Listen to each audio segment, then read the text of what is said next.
जैसा आपका ये क्वेश्चन है कि आपके टेबल के अंदर डेटा ग्रो कर रहा है, आपको सर्वर की परफॉर्मेंस मेंटेन करनी है, लेकिन डेटा जो आपके टेबल में है, जो भी ट्रांजैक्शन टेबल में, उसे हटाने नहीं।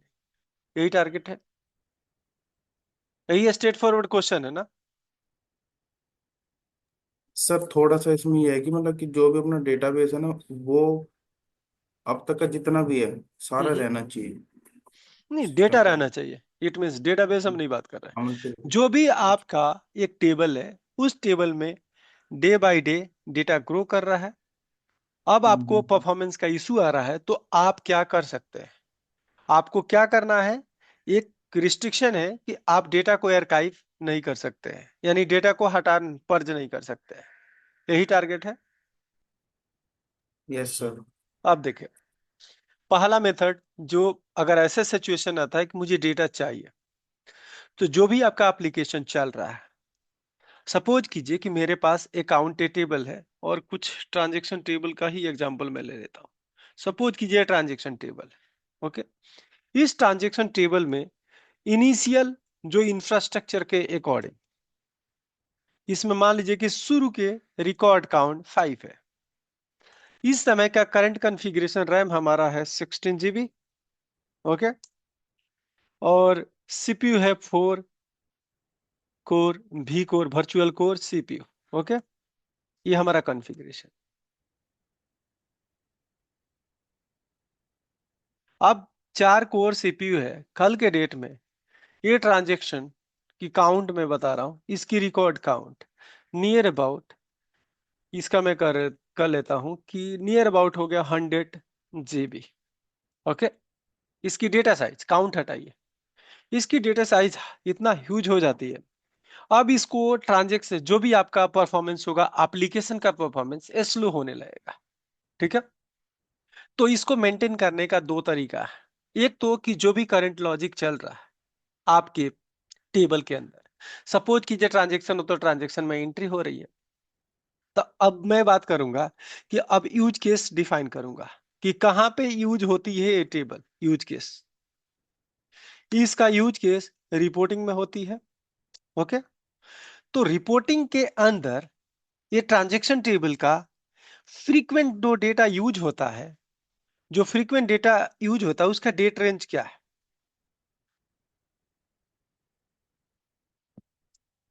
अब डेट रेंज आपको लगता है, फाइनेंशियल हम काम करते हैं तो फाइनेंशियल ईयर का डाटा है।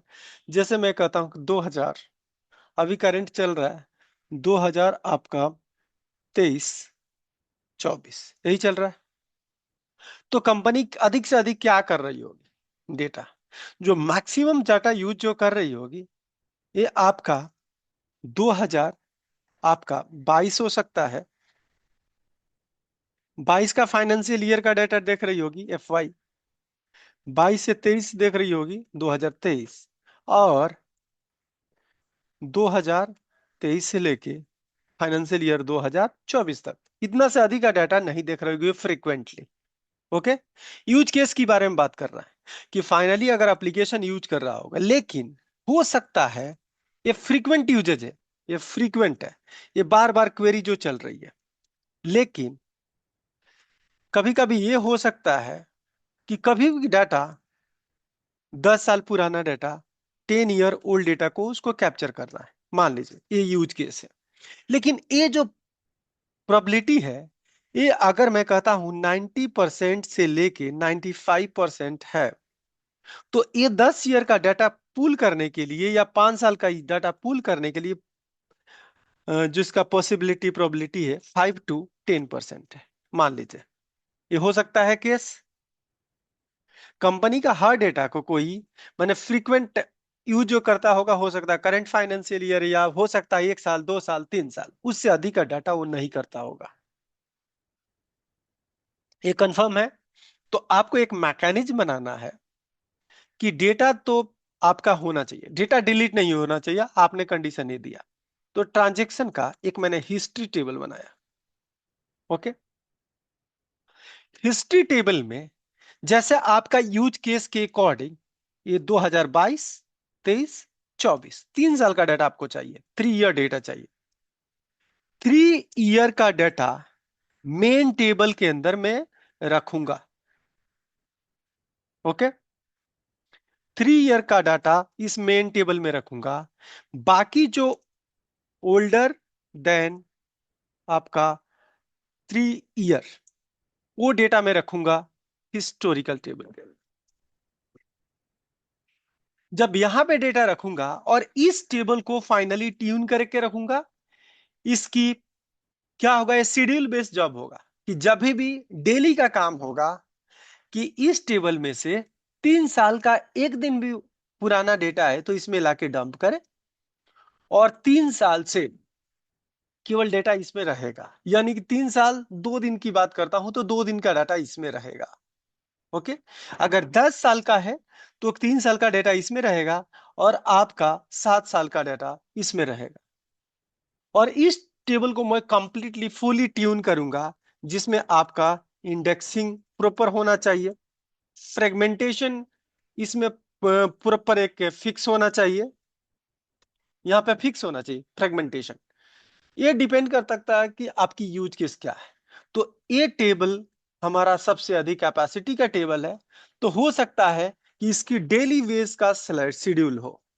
हम डेली वेज में करेंगे, ये नहीं कि ऐसा नहीं कि हम वीकली करेंगे या मंथली करेंगे। तो मुझे लगता है कि नहीं, 3 ईयर का डाटा भी हमारा जो रैम और प्रोसेसर है वो इतना भी बहुत मुश्किल से परफॉर्मेंस बेटर आता है जब हम इंडेक्सिंग पूरा प्रॉपर आता है, फ्रेगमेंटेशन फिक्स रहता है तब। तो आपको क्या करना पड़ेगा, ये स्पेसिफिक टेबल पे आपको क्या करना पड़ेगा, इंडेक्सिंग कॉन्फ़िगरेशन अधिक फोकस करना पड़ेगा। और डेली एक जॉब होगा जो 3 ईयर से एक दिन भी पहले, जैसे कि मान लीजिए कि मैं स्टार्ट किया है एक्टिविटी 01/01/2020, मान लीजिए, तो यहां पे हम डेटा रखेंगे।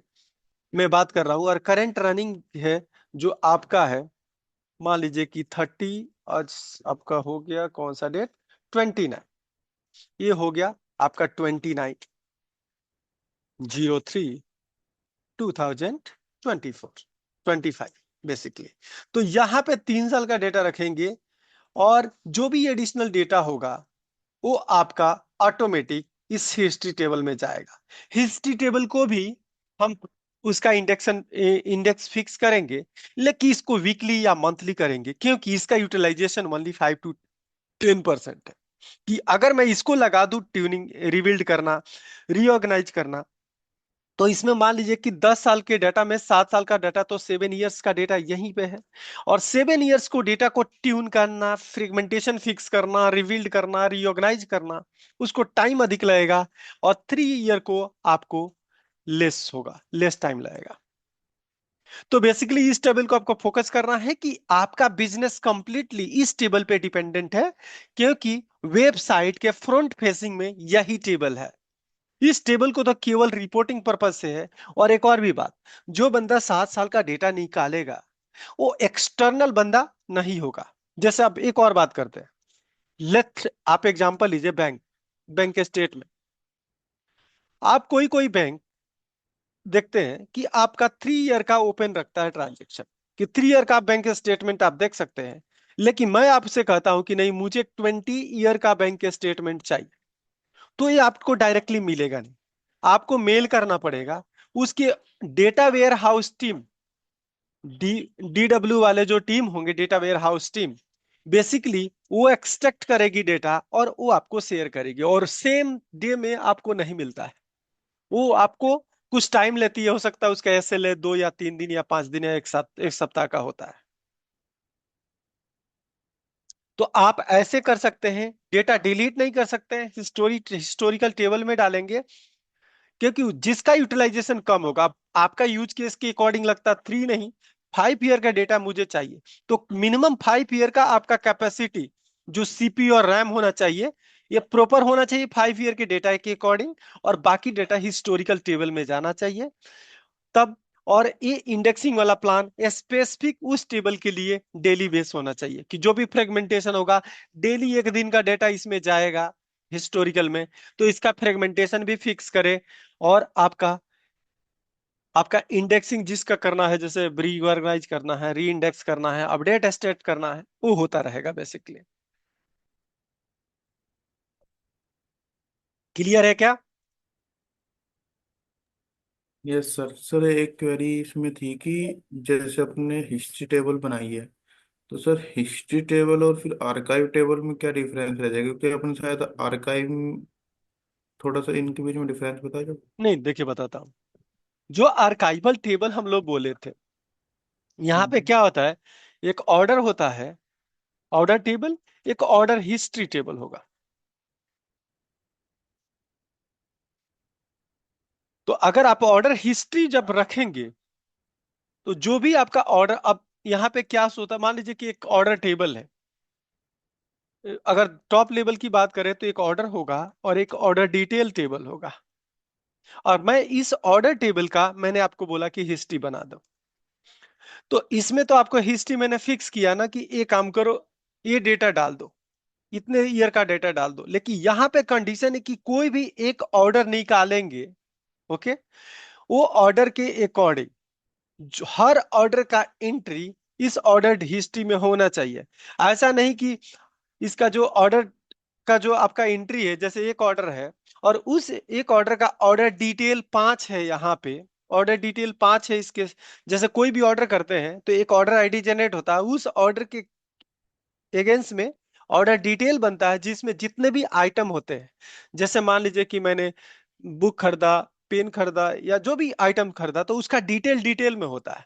तो एक ऑर्डर के अगेंस्ट में मल्टीपल एंट्री है। तो डेट रेंज के अकॉर्डिंग मान लीजिए कुछ मॉडिफाई हुआ किसी आइटम ऑर्डर डिटेल में, तो आप एक डेटा को नहीं ले जाएंगे, उस ऑर्डर के अगेंस्ट में जितने भी डिटेल होंगे सारे लेके जाएंगे। जैसे आप समझ लीजिए कि जो फॉरेन की है ना, जो फॉरेन की एसोसिएटेड है वो पूरी डाटा जाएगा, न कि रेंज बेस्ड जाएगा। इसमें एक ही एक कंडीशन है कि उसे ऑर्डर से रिलेटेड या उस अकाउंट से रिलेटेड जितने भी ट्रांजैक्शन होंगे वहां पे जाएंगे। आर्काइवल में बेसिकली हमने आर्काइव क्या किया था कि आर्काइवल में पूरा एक फिक्स कर लिया था। जैसे मैं कहता हूं कि इतना रिकॉर्ड है ना, हमारा इतना रिकॉर्ड में परफॉर्मेंस अच्छा आता है, तो उस उतना रिकॉर्ड हटा दिए, कहीं डंप कर दिए। लेकिन एक और आर्काइवल टेबल फाइनली क्या होता है, कल के डेट में वो भी डेटा डिलीट किया जाता है। लेकिन यहाँ अपने केस में आपका, इस सॉल्यूशन के केस में हम डेटा डिलीट नहीं कर रहे, वहां पे हर समय आपको मिलेगा 5 साल या 10 साल या 20 साल या 30 साल का डेटा। लेकिन इस हिस्ट्री टेबल का परफॉर्मेंस डे बाय डे आपका डिग्रेड ही होगी। और नहीं तो आपको सर्वर को रिसाइज करना पड़ेगा। सर्वर रिसाइज का मतलब कि आपको रैम सीपीयू बढ़ाना पड़ेगा। अब सपोज कीजिए ये 3 साल के लिए परफॉर्मेंस आपका ऑप्टिमल हो रहा है, लेकिन कंपनी कहती नहीं मुझे 4 साल का डाटा चाहिए, तो ऑप्टिमल नहीं हो रहा है। इट मींस कि आप क्या कर सकते हैं, रैम और स्कोर बढ़ा सकते हैं जिससे ऑप्टिमल परफॉर्मेंस मिलेगा। वैसे ही सेम केस हिस्टोरिकल डेटा को लोड करने में, अगर मान लीजिए अपने बैंक स्टेटमेंट मैंने मांगा कि 10 साल का दो, तो आप ऐसे ले बताते हैं कि 7 दिन में होगा, लेकिन आप 15 दिन में देते हैं। तो उस केस में अगर ऐसे आपका number of days, number of hour बढ़ता है, तो उस केस में इस क्वेरी को भी जल्दी से एग्जीक्यूट करने के लिए ये आपका कोर और आपका मेमोरी चेंज करना पड़ेगा, इसको रिसाइज करना पड़ेगा। ठीक है। सर हाँ जी सर, एक चीज की, जैसे कि जो अपनी हिस्ट्री टेबल है, अब वो अपने डेटाबेस के अंदर ही है। हाँ, जैसे कि डेटाबेस अपन के ने अंदर है, हाँ हाँ हाँ। 3 3 साल का अलग करा, 7 साल का अलग करा, हम्म। तो बट डेटाबेस की तो परफॉर्मेंस ओवरऑल ही देखी जाती होगी शायद। देखिए, यूटिलाइजेशन पे परफॉर्मेंस डिपेंड करता है।